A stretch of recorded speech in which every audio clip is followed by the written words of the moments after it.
আসসালামু আলাইকুম বাচ্চা কাচ্চারা, কি অবস্থা? আজকে তোমাদের সাথে কেমিস্ট্রির একটা খুবই জটিল বিষয় নিয়ে আলোচনা করব। স্টুডেন্টরা প্রচুর প্যারা খায় জিনিসটা নিয়ে। আজকে খুব সহজভাবে তোমাদেরকে বোঝাবো। দেখো, আজকে রসায়ন নবম আর দশম শ্রেণীর আজকে কি কি শিখবো? আয়নীকরণ বিভব, ইলেকট্রন আসক্তি আর তড়িৎ ঋণাত্মকতা। এই তিনটা জিনিস বুঝতে তোমাদের খুবই অসুবিধা হয়। একদম সহজভাবে তোমাদেরকে বোঝাই। দেখো, আয়নীকরণ বিভব বলতে কি বোঝায়? গ্যাসীয় অবস্থায় একটি নিরপেক্ষ পরমাণু থেকে একটি ইলেকট্রন সরাতে প্রয়োজনীয় শক্তিটাই হচ্ছে আয়নীকরণ বিভব। কি বলছি? গ্যাসীয় অবস্থায়, এই যে তোমাদেরকে আমি এখানে এক্সাম্পল দিয়ে বোঝাইছি, গ্যাসীয় অবস্থায় একটি নিরপেক্ষ পরমাণু থেকে একটি ইলেকট্রন সরাতে প্রয়োজনীয় যে শক্তি লাগে সেইটাই হচ্ছে আয়নীকরণ বিভব। আবার একটু রিপিট করি, গ্যাসীয় অবস্থায় একটি নিরপেক্ষ পরমাণু থেকে একটি ইলেকট্রন সরাতে যে পরিমাণ প্রয়োজনীয় শক্তি লাগে সেটাই হচ্ছে আয়নীকরণ বিভব। আশা করি খুব সহজে বুঝছো। এটাকে আমরা আরেকটা চিত্র দিয়ে বুঝি। আমরা তো জানি সোডিয়াম, জানি কত পারমাণবিক সংখ্যা কত, 11, এটা আমরা সবাই জানি। তাহলে দেখো 2, 8, 1 এভাবে ইলেকট্রন বিন্যাস হবে।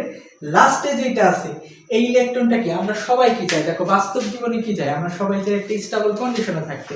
তো আমাদের একটা বাড়ি হবে, একটা গাড়ি হবে। তো মৌলের ক্ষেত্রেও সেম জিনিসটাই ঘটে। তারা কি চায়? তারা একটা স্টেবল কন্ডিশনে থাকতে চায়। তো সোডিয়ামে দেখো এই একটা এটা অতিরিক্ত হয়ে গেছে, ও চাচ্ছে না এটা আমার কাছে না থাকুক। তাহলে কি করতে হবে? এই জিনিসটাকে কি আমাকে সরাইতে হবে। আর এইটা সরাইতে যে প্রয়োজনীয় শক্তি লাগবে সেটাই হচ্ছে আয়নীকরণ বিভব। আশা করি বুঝতে পারছো। এরপরে আসি আমরা হচ্ছে ইলেকট্রন আসক্তি। ইলেকট্রন আসক্তি কি? একটি ইলেকট্রন গ্রহণ করলে যে শক্তি নির্গত হয়, এখানে সেম কন্ডিশন থাকবে, গ্যাসীয় অবস্থায় একটি নিরপেক্ষ পরমাণু থেকে। শুধুমাত্র ভিন্নতাটা কি হবে? দেখো, এখানে ইলেকট্রন গ্রহণ করলে যে শক্তি নির্গত হয়, মানে এটার উল্টা। তাহলে দেখো, গ্যাসীয় অবস্থায় যে ইলেকট্রন যে শক্তিটা নির্গত হচ্ছে এই ইলেকট্রন গ্রহণ করলে সেটাই হচ্ছে ইলেকট্রন আসক্তি। আবারও বলছি, একটি ইলেকট্রন গ্রহণ করলে যে শক্তি নির্গত হয়, সেটাই হচ্ছে ইলেকট্রন আসক্তি। তাহলে দেখো, আমরা ক্লোরিনে জানি কত পারমাণবিক সংখ্যা কত তোমরা জানো, 17। তাহলে ইলেকট্রন বিন্যাস কত হবে? 2, 8, 7। তাহলে লাস্টে দেখো এখানেও কিন্তু একটা আনস্টেবল কন্ডিশনে আছে। একটু আগেই বললাম সবাই কি চায়? একটা স্টেবল কন্ডিশনে থাকতে চায়। তাহলে ওর আরেকটা দরকার, তাহলে সম্পূর্ণ হয়ে যাবে। এই একটা গ্রহণ করার জন্য যে শক্তি নির্গত হবে সেটাই হবে ইলেকট্রন আসক্তি। আশা করি খুব সহজে বুঝতে পারছো। লাস্টে আসি, তড়িৎ ঋণাত্মকতা বলতে কি বোঝায় ভাইয়া? পরমাণুর রাসায়নিক বন্ধনে ইলেকট্রনকে নিজের দিকে আকর্ষণ করার ক্ষমতাই হচ্ছে তড়িৎ ঋণাত্মকতা।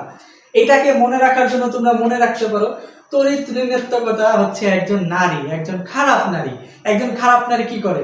পুরুষকে নিজের দিকে কি করে? আকর্ষণ করে না? তো এটা কি পজিটিভ জিনিস না নেগেটিভ জিনিস? ঋণাত্মক জিনিস।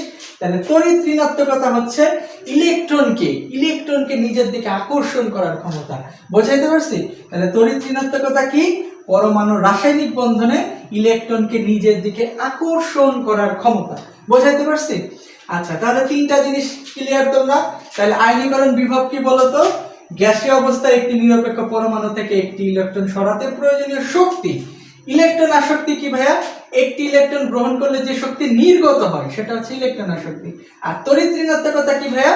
পরমাণু রাসায়নিক বন্ধনে ইলেকট্রনকে নিজের দিকে আকর্ষণ করার ক্ষমতা। এখন এইটা তো তোমরা বেসিক শিখলা। এটা মূলত হচ্ছে ক এবং খ এর জন্য আসে, ব্যাখ্যা করার জন্য। তোমাদের মূলত আসবে হচ্ছে কোশ্চেন কিভাবে আসবে, এই বরাবর যে গ্রুপ থাকে এবং পর্যায় থাকে, তোমাকে মৌলগুলো উল্লেখ করা থাকবে এবং তোমাকে এইগুলো কিন্তু বের করতে হবে, কার কোনটা বেশি কার কোনটা কম।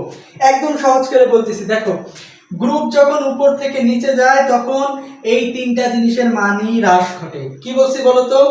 গ্রুপে যখন উপর থেকে নিচে যায় তখন কি হয়?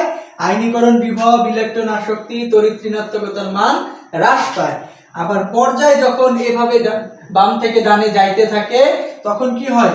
এটা বৃদ্ধি পায়। তাহলে এখান থেকে যখন পর্যায় সারণী এভাবে বাড়তে থাকবে তখন কি হবে? আয়নীকরণ বিভব বাড়বে, ইলেকট্রন আসক্তি বাড়বে, তড়িৎ ঋণাত্মকতা বাড়বে। আর গ্রুপে যখন পর্যায় সারণী এভাবে উপর থেকে নিচে নামবে তখন কি হবে? আয়নীকরণ বিভব কমবে, ইলেকট্রন আসক্তি কমবে, তড়িৎ ঋণাত্মকতা কমবে। তাহলে আশা করি তোমরা সবাই বুঝতে পারছো। তাহলে তোমাদের একটা বাড়ির কাজ দিয়ে দিই, তোমরা এটা বের করো, ঠিক আছে, যে কি হয়।